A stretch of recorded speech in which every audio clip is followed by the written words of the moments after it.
How did God resolve the issue about inheritance raised by the children of Manasseh? This is the question that we seek to answer today as we conclude our verse-by-verse study of the book of Numbers on Walking Through the Bible. If you have a Bible with you, you can turn to Numbers 36. We're going to be reading from verses 5 to 13. If you don't have a Bible, don't worry. Just follow along with us on the screen.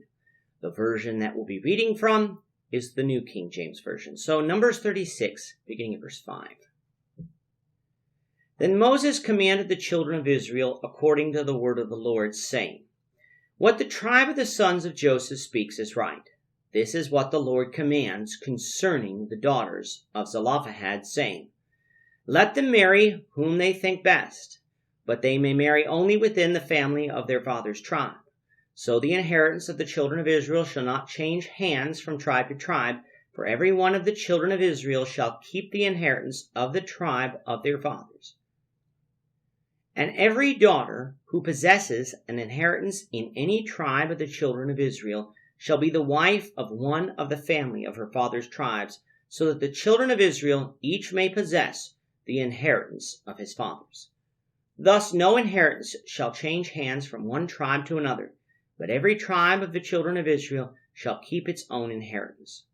Just as the Lord commanded Moses, so did the daughters of Zelophehad. For Mahlah, Tirzah, Hoglah, Milcah, and Noah, the daughters of Zelophehad, were married to the sons of their father's brothers.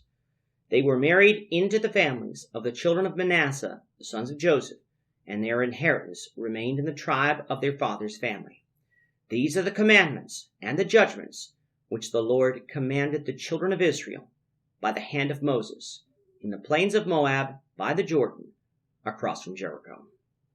In this chapter, we've been again dealing with the inheritance situation of the daughters of Zelophehad. From Numbers 27, we learned that these were 5 daughters of a man from the tribe of Manasseh who died having no sons. The daughters wanted their inheritance that would have gone to their father to go to them, so that they would have land to tend to, seeing as how they were not married. God agreed and decreed that in any situation where a man died without having sons, that if he had daughters, the inheritance would go to them.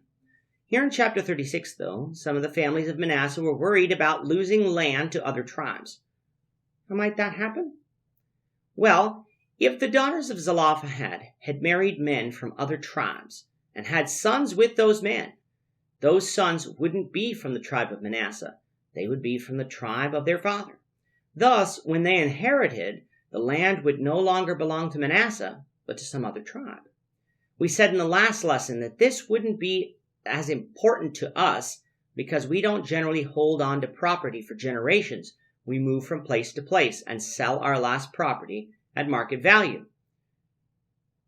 Not so with Israel. For land was valuable, not only as land for farming or raising animals, but politically. Manasseh was a large tribe in Israel. However, if, say, men from Benjamin came in and married daughters who inherited, Manasseh's inheritance would shrink and Benjamin's would grow. And with it, Manasseh's political influence would shrink and Benjamin's would grow. This is why this was a major concern. How would God deal with the situation? Well, we must first note that he didn't renege on the promise to the daughters of Zelophehad. An easy way to solve this problem was to simply say that because God didn't want inheritances to change hands, that the daughters simply couldn't inherit. But God didn't do that. God could also have come along and said that if these women married outside that tribe, that the inheritance wouldn't pass on to these women's children. But that wouldn't have been fair to the women's children, and in fact, it would have made them destitute. Instead, then, God gave these women charge as to who they could marry. God allowed these women to marry whomever they chose as long as those men were from the same tribe as them, in this case, the tribe of Manasseh. This way, any inherited land would remain in the tribe and not be exchanged with another, as God didn't want this. What if the women, or women in the future, wanted to marry into another tribe? The text doesn't say specifically, but implied from it is if they married into another tribe, they would forfeit their father's inheritance back to their tribe to be allotted to their father's next of kin, as Numbers 27 would describe. However, here the daughters of Zelophehad had no problem with what Moses told them to do, for they married into their own tribe, meaning their father's inheritance remained in the tribe of Manasseh. In doing this, the daughters of Zelophehad not only showed humility, but submission in being willing to accept instruction from God.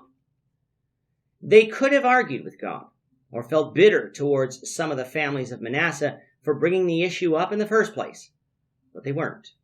They heard the word of the Lord and obeyed. May we have the same attitude today. The book of Numbers closes with, "These are the commandments and the judgments which the Lord commanded the children of Israel by the hand of Moses in the plains of Moab, by the Jordan, across from Jericho."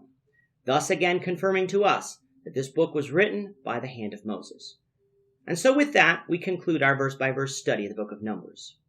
The Lord willing, we hope you'll join us for tomorrow's overall review of what was revealed to us in this book as we continue our walk through the Bible, one verse at a time. Thank you for watching today's episode.